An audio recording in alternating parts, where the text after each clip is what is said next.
Samantala, ilang residente sa Barangay Malabago, Calasiao, Pangasinan naka-confine sa ospital dahil sa dengue. Nagbabalik sa report si Russell Simorio.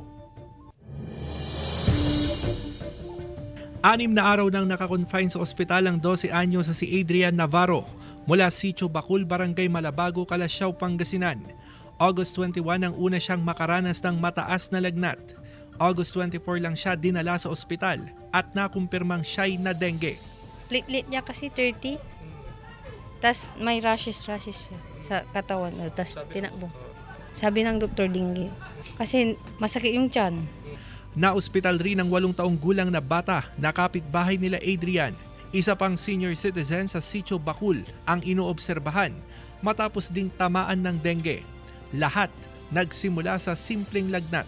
Sa tumataas na kaso ng dengue, mas alerto na ang mga residente sa Sitio Bacul. Pag hapon na, pagdating sa eskwela, pumapasok na sila sa bahay.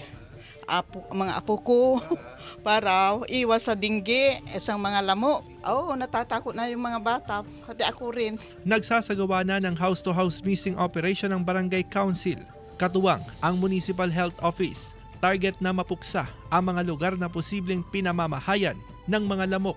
Maganda po yung misting na kung saan yung house-to-house po na ginagawa kasi napaka-effective po nun. And syempre, yung gawat po na dulot po nung misting is talagang napapatay po niya yung mga lamok. At syempre, sinasamahan rin po yun ng paglilinis. Kasama si Jing Dakanay, Russell Simorio, One North Central Luzon.